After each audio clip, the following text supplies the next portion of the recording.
La projection à vue multiple, ou aussi projection orthogonale, comme on l'appelle en mathématiques, sert essentiellement dans la représentation trois dimensions d'objets. Des objets de trois dimensions qu'on veut représenter sur du papier, donc en deux dimensions. L'idée, c'est de représenter les différentes vues possibles de l'objet afin d'être capable de le reproduire à l'intérieur d'un programme là, pour fin d'impression en trois dimensions.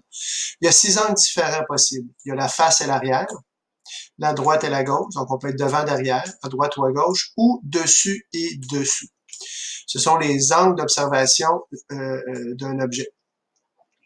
La vue de dessus, si on prend l'objet ici, une sorte de cube creusé, et ce qui est en vert, c'est ce qu'on voit sur le dessus. Donc, on imagine qu'on est au-dessus de l'objet et qu'on ne voit que la face qui est vers le haut.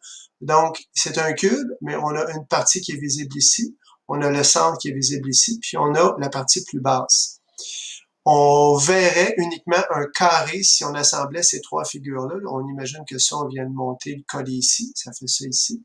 Puis ici, le L viendrait terminer le coin là. La vue de droite, c'est ce qui est en rose, donc on a essentiellement la même chose, mais du côté droit. Puis ensuite de ça, on a la vue de face qui est en jaune. En général, c'est pas nécessaire de représenter les 6 vues si l'objet est assez régulier comme celui-là. Parce que derrière, dessous, et à gauche, on aurait des carrés simplement. Vous allez surtout utiliser ça en sciences. Par exemple, pour représenter ici le prisme qui est fait de différents solides assemblés ensemble.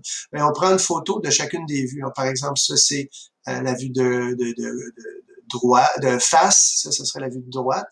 On a ici la vue de dessus.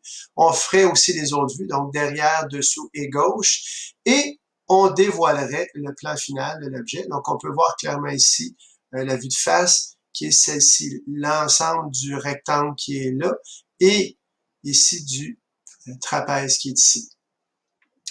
Même chose pour les autres surfaces. Nous amène en mathématiques.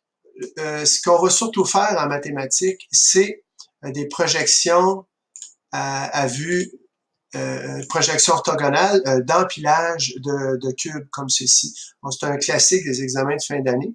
Alors, on peut vous présenter un empilage de cubes comme ceci en précisant, bon, ben la vue de droite est là, ici, et puis la vue de face est là, puis nécessairement le dessus, c'est ce qu'on voit d'en haut.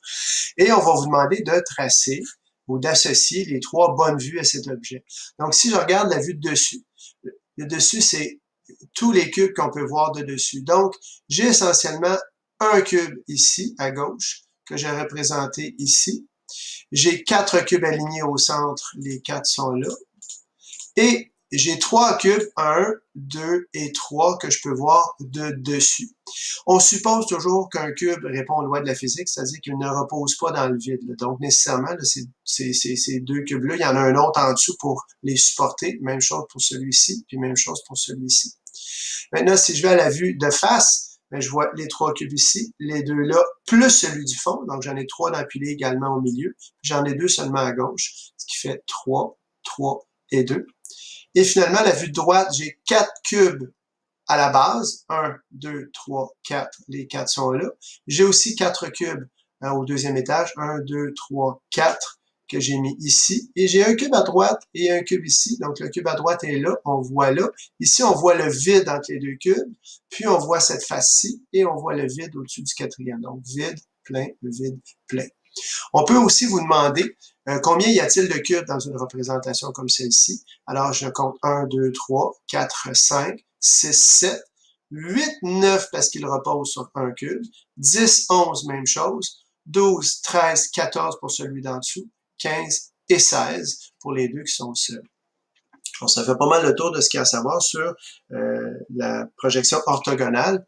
Alors, on peut peut-être ajouter que la représentation comme ça en mathématiques est fort utile pour déterminer l'aire totale d'un solide décomposable. Voilà.